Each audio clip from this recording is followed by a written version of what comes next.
येत् शारदचन्द्रसुन्दरमुखम् ताम्ररविन्देक्षणम् भक्ताभीष्टवराभयप्रदकरम् कौपीनमोत्रोज्ज्वलम् स्वात्मानन्दरसानुभूतिविवशम् सर्वानवद्याङ्गकम् श्रीमन्तं श्रीरमणेश्वरं गुरुवरम् योगासनाध्यासितं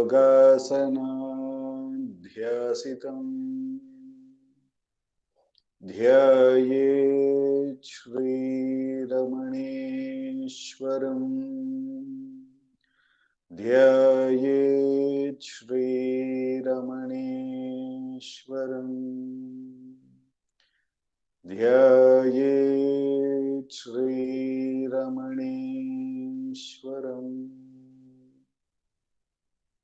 हृदयकुहरमध्ये केवलं ब्रह्ममात्रम् यहमहमिति साक्षातात्मरूपेण भाति हृदि विषमनसा स्वं चिन्वतामज्जतव पवनचलनरोधा आत्मनिष्ठो भवत्वम्. Namo Ramana. We will commence a Friday evening Atma Vichara by listening to Bhagavan's Upadesham. As usual, I am going to read from the book Ramana Answers, Self-Enquiry 1900 to 1950, a compilation of all the question and answers on the subject matter of Atma Vichara by our founder, President Sri A.R. Natarajanji. After reading Bhagavan's Upadesham, we will contemplate on it and then have a 20 minutes Atma Vichara practice session. And then following that, our President Sharda Akka would be talking about Atma Vichara from Ramana Gita. In the questions that we have been looking, we have arrived at question number 75, where the devotee asks, Patanjali Yoga Sutras speak of identification. I repeat the question. Patanjali Yoga Sutras speak of identification. Bhagavan says, identification with the Supreme is the only other name for the destruction of the ego. Bhagavan says, identification with the Supreme is only the other name for the destruction of the ego. If at all we are sort of fed up with this ego and all our effort to let it go, Bhagavan is very clearly saying here, identification with the Supreme is only the other name for the destruction of the ego. This ego is an entity which really doesn't exist. And if we think that it exists and then we need to destroy it, and that is the way it actually continues to persist. And that is what we often do in our sadhana. When I read this, I thought about kind of three stories to bring this home. One is that when the student says Ramakrishna Paramahamsa says that the student comes and he holds on to a pillar and keeps shouting, Guruji, make me free of this pillar. And then the Guruji will be like kind of walking around free from the pillar. In this way, the student is, in a way, when this is being stirred, the Guru keeps saying, let go the pillar, that's all. And the student will be sort of expecting the pillar to let him go, or the pillar to disappear, no more to see, no more to be available, so that he is free of it. But what he fails to see is the pillar is also there when the Guru is saying to him, let go the pillar, but the Guru is not holding on to it, and by that he is clearly demonstrating that all you need to do is let go. That's all.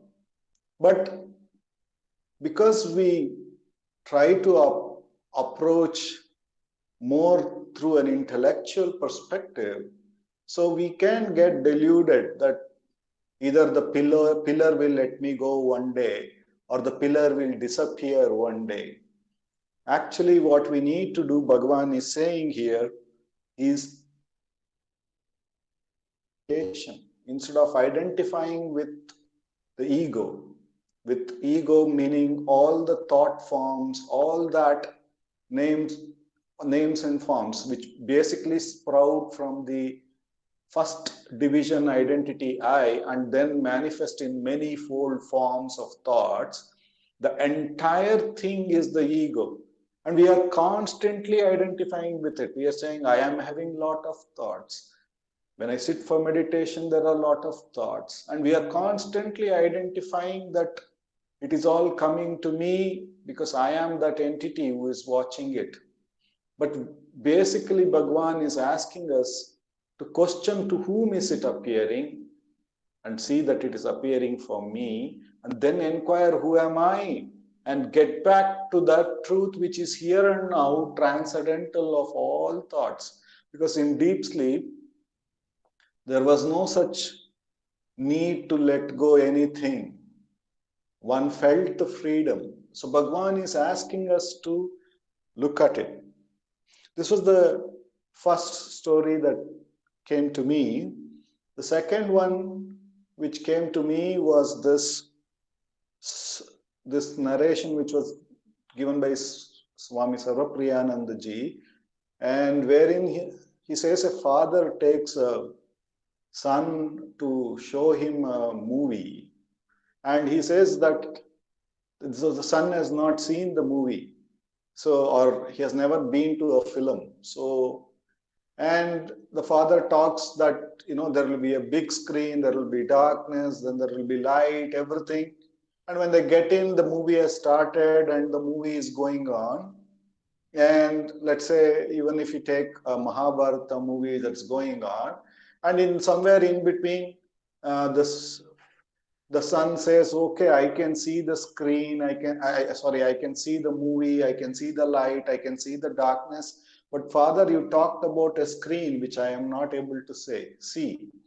And then the father says, oh, it's right behind that Krishna who is there, right behind him.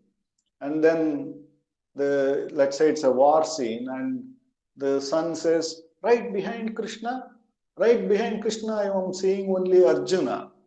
And he says, no, right behind both Krishna and Arjuna. Then the boy looks at it and says, right behind Krishna and Arjuna, I am only seeing dead bodies. And then he says, no, right behind all of them. He says, right behind all of them, I am seeing these horses and elephants. And even behind them. And he says, behind them, I am seeing these big mountains, even behind them. Then he will say, I am seeing the sky. So everything that is being pointed out is only that. Like when we try to understand this truth through this mechanism of this thought-based understanding, we continue to hold on to some higher degree of a thought, and that's exactly what keeps happening, but we forget to see to whom it is appearing. Until the movie completely stops and there is no movie, and then the screen becomes so clear, and then the father can very clearly show, and the son also can very clearly see the screen on which everything was happening. So in a way, Bhagavan is saying the destruction of the ego is very much happening only if we stop attending to it and attend to the supreme truth alone. And for us, Bhagavan has given us this Atma Vichara, which makes us, every time these thoughts appear or this ego appears in the form of the thought, he asks us to inquire to whom is this and keep getting back to the self by inquiring who am I. So in this way, Bhagavan is repeatedly making us get back to our real nature. This, I remember myself and Venkateshji went and met the Swamiji in Ramakrishna Ashram, in Tiruvannamalai, Swami Shantanandapuri ji. He gave a story where there was this boy called Jim who would take his mother every day to the church on Sundays, and every Sundays he would take her to the church, and she would go and attend the prayers, but he would stand outside because he had no faith in it. And it so happened that he would wait and then pick her up back up to the home every Sunday. And then one day the mother felt that she is going to move on, and she asked her son to do one thing for her, which is that he should go to the Sunday prayer. He did not attend the entire prayer. He would simply have to go there and go in front of the Jesus statue and say, "Jesus, I am Jim," and come back. And this boy did that even after his mother moved on. And he had a small farmland, and he was cultivating, and he was happy there. And one day when he had taken all his crop and gone to the city to sell it, he met with an accident, a very bad accident, and his bones were all broken. So he was moved to a trauma center. And in the trauma center, there was so much of pain everywhere. Everybody who was there was having so much of pain, and he was also having so much of pain. But then it was a Sunday. The next day was a Sunday, and the doctors, as usual, it's only came for a round and went away. And then suddenly, when the doctors came on Monday, they found that the trauma center was all peaceful, and they were all surprised. How was it so peaceful? And they asked the first patient, "Why are you people so happy today?" He said, "Don't ask us. Ask that new guy who came on Saturday." Everybody pointed to Jim. And the doctors went to Jim and asked, "What did you do? All these people are so peaceful." And then Jim said, "All I did, I don't know, yesterday one man came in with a long beard, with a long hair, with a cloth on him, and he came and he said, 'Jim, I am Jesus.' And he went away. And after he came, everybody are so happy here. There is there was no pain. I don't know what he did. He just made us all feel so happy." So our Atma Vichara is like that. Every day, kind of this identity that we have, we go to the self which is there and keep saying, "Look, I am so and so. Look, I am so and so." And there will come a time when the self will turn and say, "Look, I am the self." And we become very identified with that. So that's what Bhagavan is saying. When that identification with that Supreme happens, then the destruction of the then that is the real destruction of the ego. There is nothing like we take the ego and cut it and chop it into the pieces. The identification changes from all these thoughts and limited identity to that identity of the self. And therefore, this question, who am I, is very important for us to pursue and keep doing it so that we get a clear picture of who that, what is the real thing which we call as I, or where from this I rises within us. And when we keep doing it, by repeatedly practicing, the identification with that becomes very, very natural. So, Bhagavan is saying here, it is only the identification, but identification with the Supreme, that is the paramount important thing that we need to do.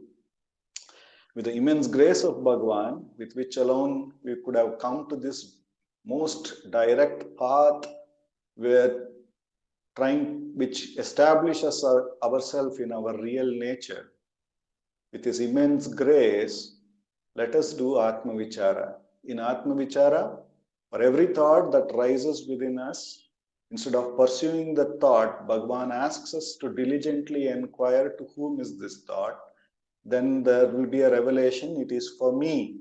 Thereupon, we should inquire, who am I? Or where from this I thought rises, or what do I refer to as I? And by repeatedly doing it, Bhagavan says that the mind will gain enough strength to remain at that source itself. The immense grace of Bhagavan, let us do Atma Vichara for the next 20 minutes.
Dilip sir, you're on mute mode.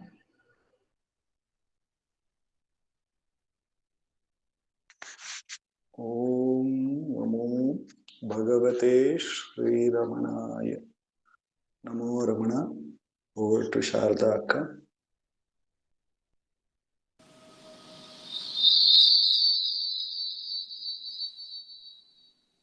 Namo Ramana.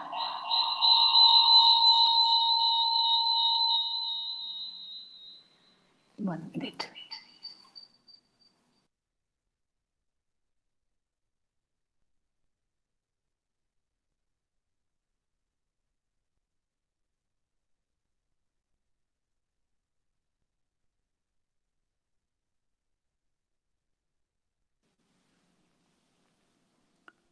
Namo Ramana. Prostrations to Ramana, shining as the self in all beings. By the immense grace of the self manifest as Ramana, we have been able to delve into the Atma Vichara practice and also to sit for Atma Vichara practice. By that very grace, we are looking at the verses in the Ramana Gita as guidance to our Atma Vichara. This is Bhagavan's answers to questions by various seekers while he was in Virupaksha cave and Skandashram, which have been recorded by Ganapati Muni in Sanskrit and classified into 18 chapters. And we have been dwelling for some time on the first chapter. So I thought we'll go over the verses of the first chapter. Since we have reached the end of the first chapter, we will go over those verses once again. In the first chapter, the first verse which Muni gave us was Maharshim Ramanam Natva. He says, prostrating to Bhagavan. So, the Bhakti Bhava, this journey here, as the Muni is pointing it out to us, is with surrender, with love, with devotion. And Maharshim Ramanam Natva, by prostrating. What if one does not have faith in Bhagavan as such? If one has faith only in self-enquiry, then also one prostrates to the self-enquiry. One has to prostrate, one has to have faith in the process then.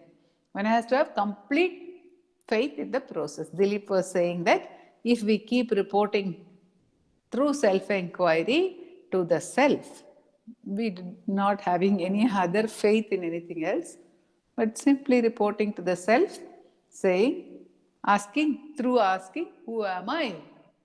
Knocking at the door of the self, then the self one day reveals itself. So, Maharshim Ramanam Natva, Kartikeyam Narakritim. Here, Muni says that by his vision, whatever vision he had, he is sharing that vision with us. So he says, I have seen him as the embodiment, human embodiment of Kartikeya. Another devotee, David Frawley, says that Kartikeya is the Aham Spurana, it is the flame of Jnana. That is what Skanda is. So, that Atma Swarupa, immediately when it expresses itself, when it manifests, as it were, it manifests as the Aham Spurana. And that is the Kartikeya Tattva, that is the Skanda, the essence of Skanda or Subramanya. So that is how Muni has seen, because he saw a great light coming and touching Bhagavan 6 times. So the light, the fact that he is actually the light, that is what Muni is revealing here. And he says, Matam tasya prasannena granthenopadivadhyate. Because of his grace, I am putting together this treatise. Okay. Then, when was this treatise? The first chapter started or when were the questions in the first chapter asked of Bhagavan? Muni says, Isha Putra Shake Rama Bhumi Nanda Dharamite Ekona Trimshat Divase Dwadashe Masi Shitale. That is, it's in the month of December, 12th month, the cold month of December in the year 1913. That is, how does it work out? It comes ulta. Dhara is 1, Nanda is 9, Bhumi is 1, and Rama is 3. There are 3 Ramas: Balarama, Parashurama, and Sri Rama. So, Rama Bhumi Nanda Dhara becomes Dhara Nanda Bhumi Rama in that year after the Christ, Ishaputra Shake. So it's the Son of God, in the year of the Son of God, he says. Ekona Trimshat Divase. It is on the 29th. Eko, na Trimshat. Trimshat is 30. So less than 30. When was this asked? Upavishteshu sarveshu shishyeshu niyatatmasu. All the devotees were seated in front of Bhagavan, and then I asked him, Bhagavantam Rishim Soham Apricham Nirnayaptaye. I asked him some questions, requesting for conclusive answers. By this we saw that whatever Bhagavan tells us is, Muni is pointing out that it is conclusive. We need not have any further doubt. If we have a doubt and we go with that doubt to Bhagavan and we get an answer from Bhagavan, we should not be having one more doubt regarding that. Because when Bhagavan has said something, that is conclusive, nirnayaptaye. So here are the questions. Pratamaha prashnaha. Satya satya vivekena muchyate kevalena kim. Satya satya vivekena muchyate kevalena kim. Utaho bandhahanaya vidyate sadhanantaram. The first question which Muni had put to Bhagavan was, is it possible to attain liberation, to attain freedom through the Viveka? Satya, Satya, this is true, this is not true, this is true, this is not true. Why is he asking this question? Because in our sadhana, we spend a lot of time thinking about it, isn't it? Once we have come to know about the unreality of this body as I, once we have come to know that there is within us and all-pervading one great Vastu, that being, then what happens? We are not all the time abiding. Instead, when we are not abiding also, we remind ourselves, oh, this is not true. This body is not true. Why am I spending time thinking about this? This whole thing is a dream. Why am I wasting my time thinking about this? So, such thoughts keep coming to us. Now, Muni is asking, is it enough to have such thoughts? Is it okay? Just because we have lot of viveka, will we become free? Will viveka in itself free us? It's a question. Because if it will not free us, then how much of time should we give to viveka? Would be the next question.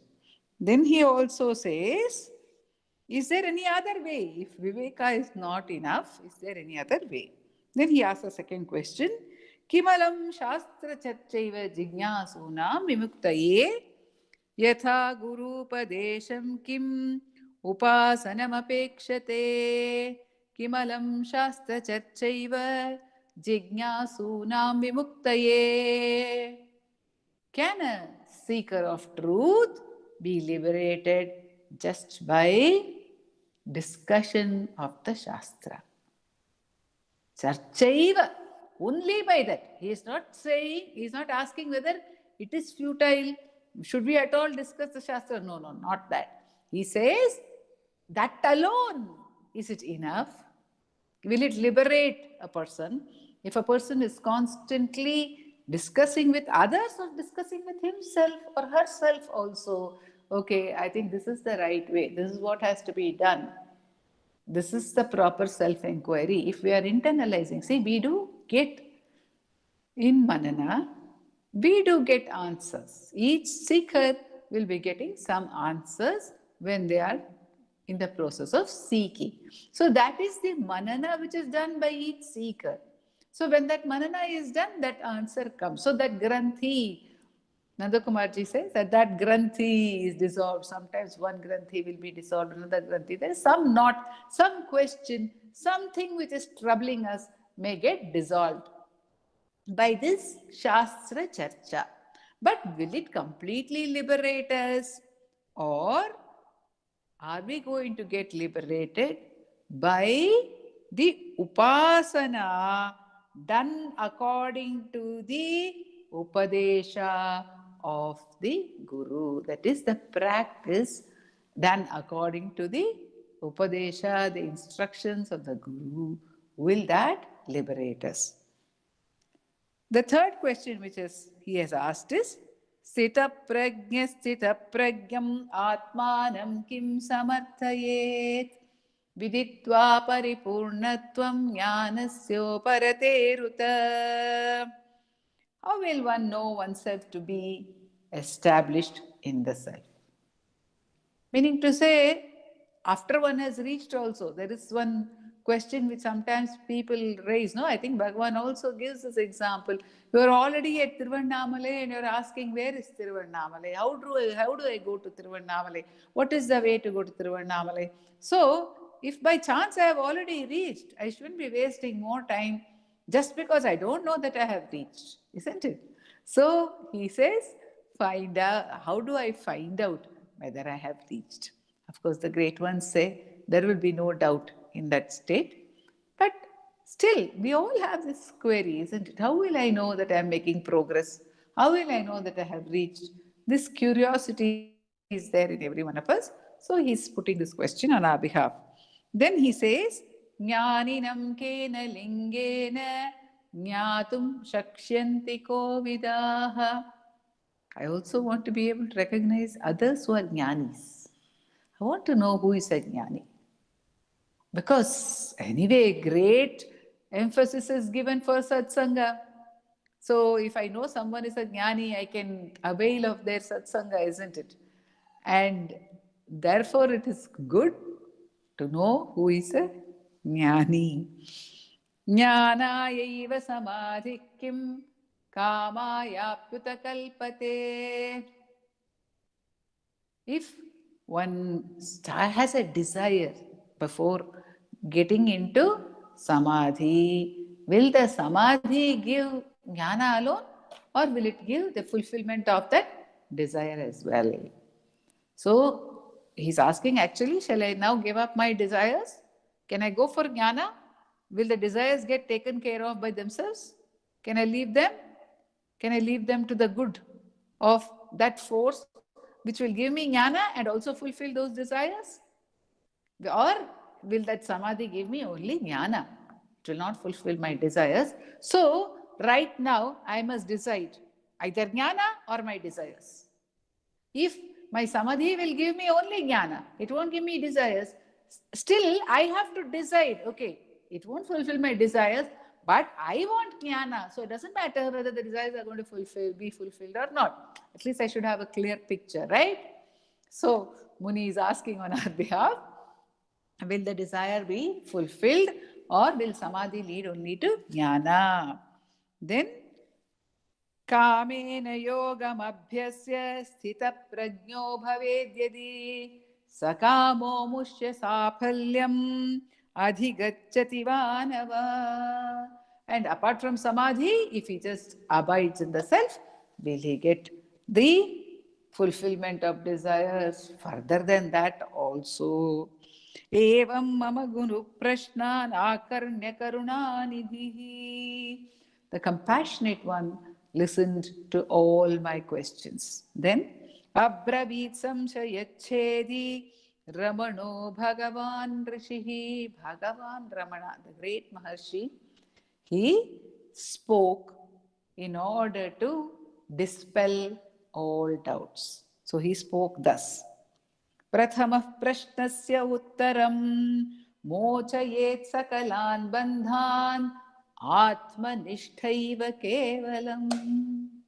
Only abidance in the self can get rid of all the bondages, all the bindings. Satya Satya Vivekam tu Prahur Vairagya Sadhanam. It is in order to cultivate dispassion. It's in order to, that's what the sadhana is for. Because until we have dispassion for this world, if we want to keep on holding to one thing after another, how will we ever abide in the self? If we do not have dispassion, how will we be able to let go of our thoughts? So the dispassion to let go of a thought, to question it, to recognize the thought is not the truth. For whom are these thoughts? That is the Satya Satya Viveka. The thoughts are for me. They are not I. They are not real. Can we stop there? That is Satya Satya Viveka. I realized thoughts are not the self. And I asked myself, who am I also? Oh, these thoughts, these experiences are not I. Who am I? I asked myself, if I stop there, would it be enough? It will not be enough, because after asking who am I, one should be ready to remain with that silence, to have that anubhava, the atma nishtha. And that too nishtha. If one comes out of that experience, again one gets into the thought, again one does the process of satya, satya viveka, again one gets into the self. This process is going on repeating until Atma Nishta happens, when one does not move out at all. No more any need to ask for whom the thoughts are, because thoughts have not arisen. No more any need to ask, who am I? Because first of all, I has not arisen. I has merged into the self. Then only Satya Satya Viveka is not required, but until then also Satya Satya Viveka alone is not enough. That thought alone is not enough. One must merge. Okay, so Bhagavan says that it is only Atmanishtha, only abidance, actual experience of the self, which can free all the bondages. Because where is the question of true and untrue? Where is this question of Vairagya once one is abiding in the self? He says, Sada Tishtati Gambhiro, in that majestic state, always is abiding. Who? Jnani Kevalamatmani. That Jnani is ever abiding in only the self, which alone is. So, na asatyam chintayet vishvam navasvasya tadanyatam. He doesn't think of the world as unreal. He cannot think of the world as unreal because Nava Swasya Tadanyatam. He is not seeing any world apart from the self, from himself, from the self. So, if one does not see anything, how does one say whether it is true or false? So, he is saying this whole Vairagya, the process of dispassion happens only so long as we are in the dream. We can say, is this a dream? This is a dream, etc. Once one has woken up, one does not talk about, is this a dream? Isn't it? So, waking up into the true state is alone important. Na samsiddhir vijignaso kevalam shastra charchaya. By meditation or discussion of scriptures alone, we cannot be liberated. See, now when we are meditating on Bhagavan's words now, this meditation, where should it take us?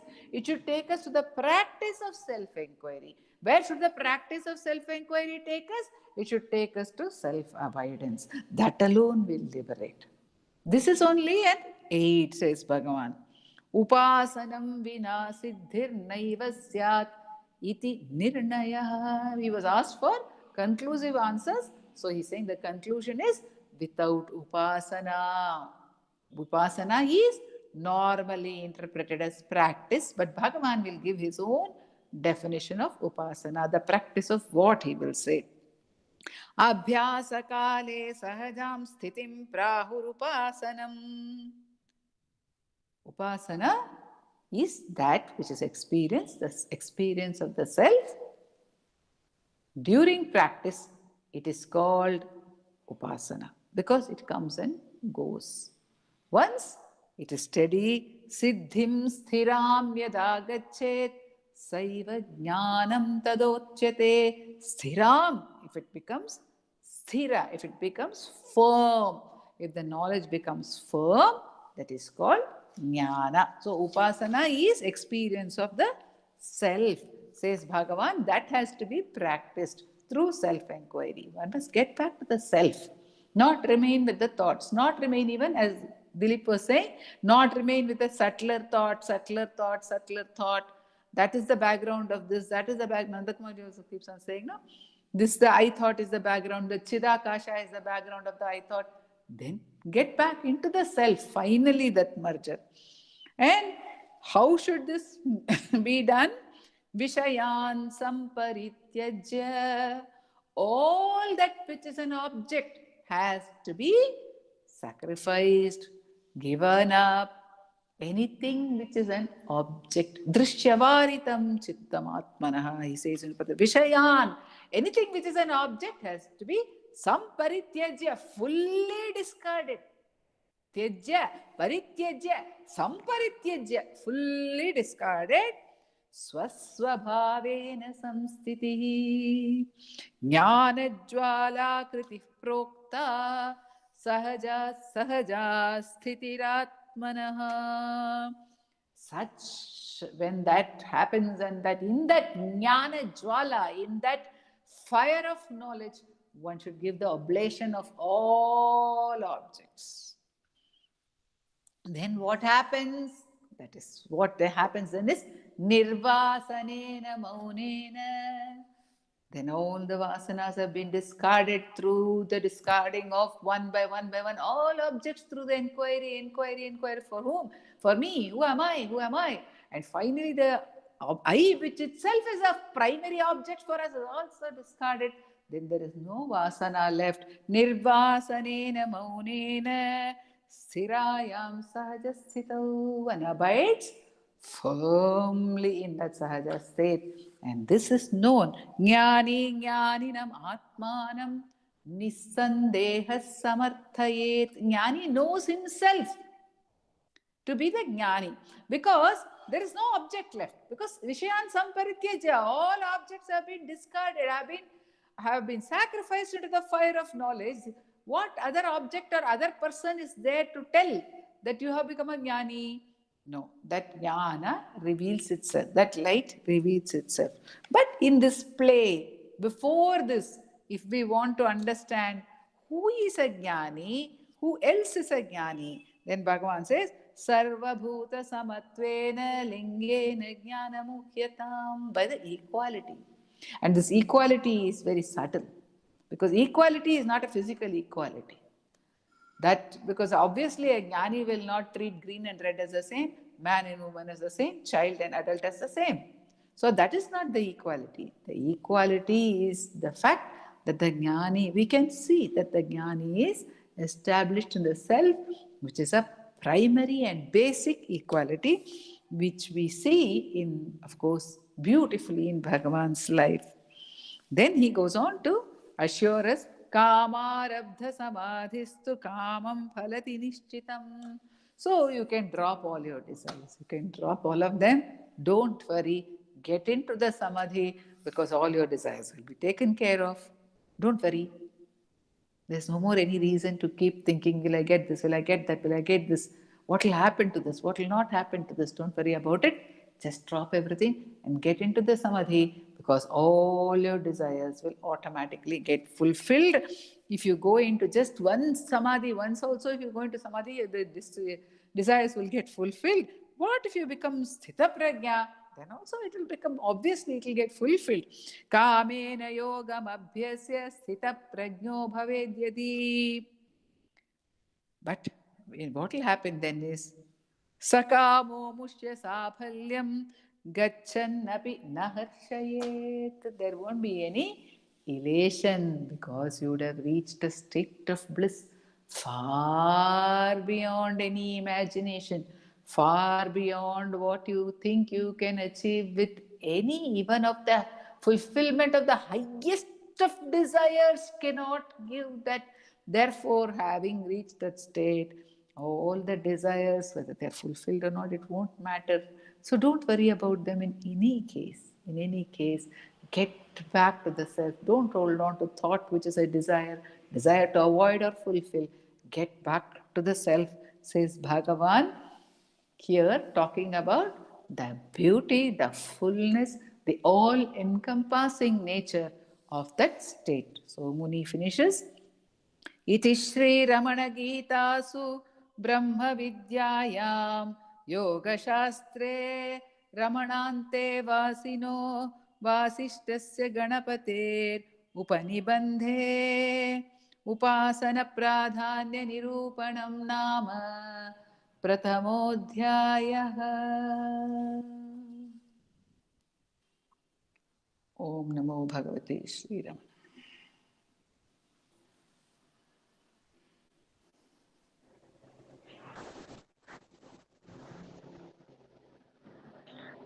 अपार सच्चित् सुखवारिराशे यस्योर्मिमात्रं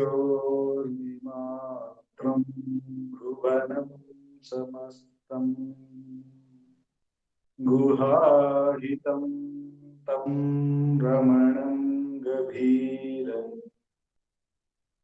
चिन्ताविहीनं हृदि चिन्तयामि चिन्ताविहीनं हृदि चिन्तयामि. Thank you, Akka. No, Ramana. Thank you, Dilip.